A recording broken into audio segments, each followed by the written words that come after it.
The Central Texas Command Center. In the heart of the resistance, you're listening to The Alex Jones Show.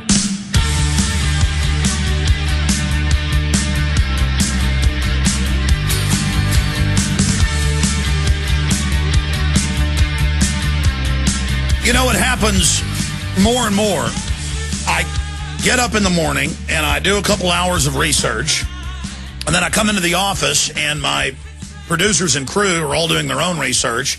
So I've got my own stack of news, and they give me another big stack of news, and I sit here and I read it and I look at it, and even I can't believe how brazen it all is.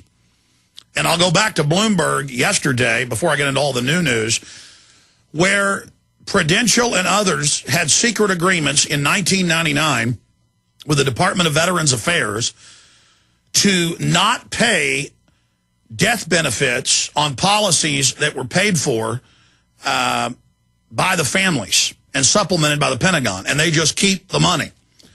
And in the news articles, that when they report on it, they say, is this okay? So they just set the precedent that, oh, yes, we make fake bin Laden videos. Those were fake on the news that we put out over and over again. The CIA comes out and admits it in the Washington Post. And, oh, yes, we are helping grow the opium in Afghanistan and protecting it. AP, Reuters, Fox News, CNN.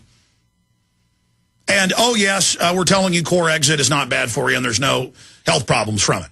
And, yes, we're telling you the dust at Ground Zero is safe. And, yes, we're telling you DU is safe. And, yes, we're telling all pregnant women, you must take the flu shot this year. When on the insert of the regular seasonal flu and the H1N1 shot that they're now combining, they admit, don't take this if you're pregnant. That's always been 101. How many medical doctors have we had on this show? Sherry Tenpenny, MD, Blaylock, MD, and brain surgeon. I mean, I don't need a doctor to tell me this. I can read the stinking insert. But this morning, all over the news, I wasn't even looking for it. It was full court press. Women, if you're pregnant especially, get out and get the flu shot or it can kill your baby. When it causes all sorts of autoimmune disorders, brain damage, retardation in utero, and they admit that that's the case. Miscarriages increase, tenfold increase in seizures, Guillain-Barré, narcolepsy. I mean, it's all admitted. And it's like these drug ads that you hear. Having trouble having to go to the bathroom every few hours? That's not natural. Take this. It may make you have a heart attack, give you brain cancer, make you psychopathic. I mean, you see the ads. Restless legs. Are your legs moving at night? Well, yeah, because you don't exercise. So you're not exhausted. So you have trouble going to sleep. Instead of them saying, go march up and down the local hills in your area or go for a jog or at least walk the dog 3 times around the block and then you'll be ready to go to sleep.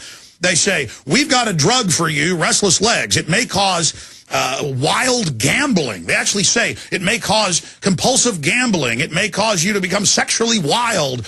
Take this drug. I mean, what? It's absurdist. It's like every day is the Twilight Zone with all of this. It's the Twilight Zone to have the private Federal Reserve in the last 2 years, in the Bush and now Obama administration, the New York head of the Fed, the chairman of the Fed, the Treasury secretaries, they get up before Congress and they all say, I'm not going to tell you where the money is. And the senators and House members say, where's the money? Kucinich, Paul, Stern, they all ask the question, where's the money? Issa, where's the money? Where's this trillion? Where's that 800 billion? Where's this 3 trillion? And they just say, I'm not going to tell you.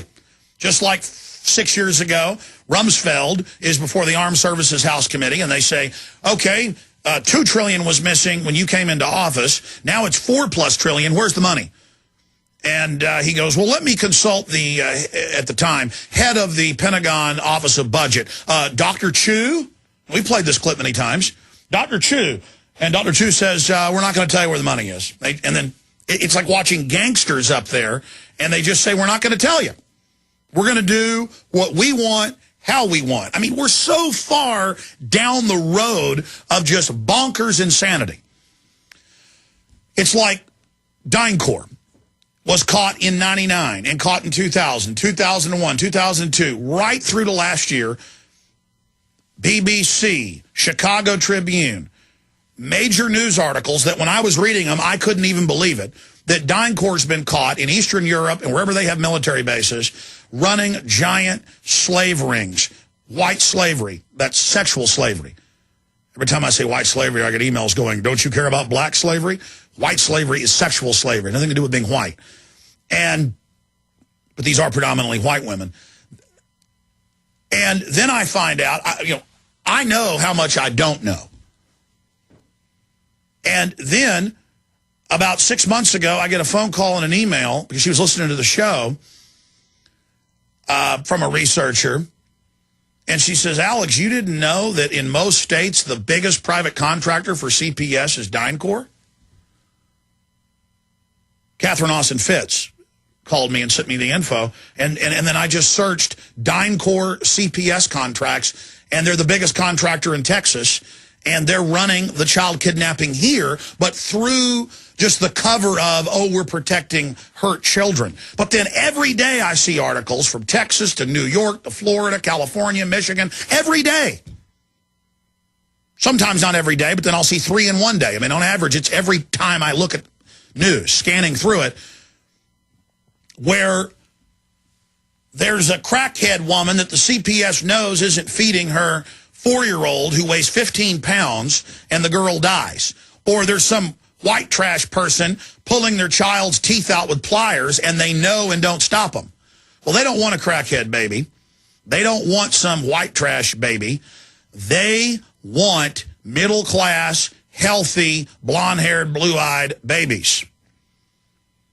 That's why if you are a good-looking wife and you're a good-looking man and they know your kids are what the adoption agencies get, in some cases, $500,000 for, and they get a cut of it, your child could have a crooked toenail, they're gone. And DynCorp is a-coming. I mean, again, all of you police out there and FBI and the rest of you who are compartmentalized, I've got the news here today where they're getting ready to start taking federal employees' pensions, state employees' pensions. I mean, do you think if DynCorp can publicly kidnap kids nationwide through color of law fraud and then openly pure kidnapping overseas, not even the pretense of color of law, do you think if they killed 1 million plus Iraqis in the last 7.5 years that they care any more about you? If they'll take the death benefits and have a secret agreement with the VA to tell people to sign up for these and not tell them what the fine print says and steal their money. I mean, what's next? See, we have to understand, I have to understand the psychology we're all under. Because I tend to say, we're in Iraq, we're in Afghanistan. No, we are not. The corporate Borg that's taken over our government is in control of our military. It's dismantling our Bill of Rights and Constitution that protects us from tyranny. And now the sky's the limit. The bottom is falling out of this thing. And all of us need to get it through our heads. This is not our government. The world government is real.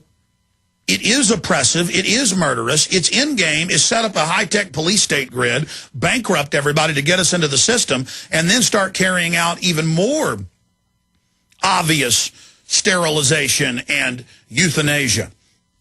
I mean, do you think we just got up on air all these years and just made up death panels? I mean, now Bill Gates is out saying death panels are good. And after they get everybody into a government healthcare system, now we've all got to, quote, share instead of expanding the pie. They say, hey, we could hire 10 teachers or fire 10 teachers, but we got to kill one grandma to do it. And they put that image out and that message out to all the government workers, telling them, hey, big cuts are coming. If you want to keep your pension fund, if you want to keep your health care, if you want to keep your job, you better get on the bandwagon to not give people over 60 insurance-paid LASIK procedures to fix their eyes. You better get behind dehydrating people who can talk. They strap them down and kill them. That's the Wall Street Journal. Wesley Smith. He's a top lawyer, works with Ralph Nader. He's a liberal. Kurt Nemo's got a big story on this coming out in the next 30 minutes. where they name the names of people who are paralyzed chest down, who the family signs them over to government custody, and they come in and start shooting them up with morphine and tie them down to their bed and dehydrate them over 14 days. The media used Terry Schiavo because she looked like she was brain dead so that she could be the poster child to have the debate about. So, oh, well, they just killed that lady who looks like a vegetable. When meanwhile, the news won't give major attention to the fact that they've got death panels where people actually in the Netherlands and in some of those other Scandinavian countries north of there actually have bracelets and tattoos saying, "Do not kill me." I mean, they kill people, ladies and gentlemen. They kill you. They deny you care. And that's what these bioethicist boards are all about. And everybody's so shocked. I'm getting all these emails. Alex, you were telling the truth. You know, now they admit death panels, and it's all over the news, and they're saying how great it is. Well, of course it's in there. That's what these bioethicist boards are. They play the part of God. And if you know, the first people to be killed in Nazi Germany in 33 through about 39, before the war started, they first started euthanizing old people because they were a national socialist. And they said, well, the public's having to pay for your health care and tax money. And so we're just going to kill old people and retarded children deader than a hammer. And then it moved on from there. And they sell it as, well, we don't want to pay for these people and you're having to pay for it. Meanwhile, the money, the lion's share of it's been stolen by the banks. And so they're selling you on the idea of you want to have a good economy, you've got to go along with death panels. But I haven't even gotten into the news. It's off the charts. It's all coming up after this quick break. Stay with us. The main point I'm trying to get across is this. We, the people of this planet, are on the same team. Even if you're compartmentalized and work for the system and oppress people, you are expendable. And this system is so corrupt, so evil, it boggles the mind how brazen and naked they are in their openness. And can you imagine what's coming next? Things are out of control. Now, let me just read to you some of the headlines. I'm going to go through it. This is the type of news we have today. This is just one stack of 1, 2, 3, 4, 5, 6, 7, 8, 9, 10, 11, 12, 13 stacks. In fact, you can give me a document cam shot. I can show everybody this. Reid adds controversial immigration measure to defense bill. This is what we warned of. We told you they were coming back with amnesty, that it would be added to the defense bill. And before they leave for the recess, they are planning to completely legalize all illegal aliens in the country and basically bring in unlimited numbers of their family. And this has been openly announced by Harry Reid. He doesn't care if the polls are almost 90% against it.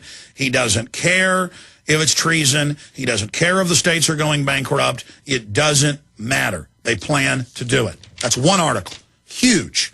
Here's another one. You know about MIAC Homeland Security reports. There's literally scores of these. Well, Pennsylvania Homeland Security puts anti-tax protesters on list of terrorist threats who they believe may attack the infrastructure.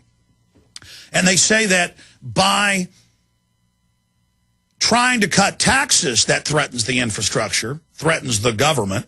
I thought we the people are the government.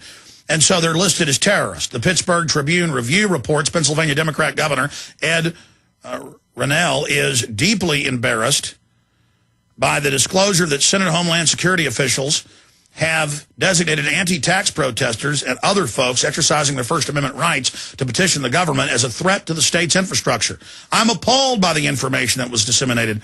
He said, let me make this clear as I can make it. Protesting is not a threat against infrastructure. Protesting is God-given American right. Pennsylvania paid a Philadelphia-based nonprofit $125,000. So all they do is go get a Southern Poverty Law Center ADL list.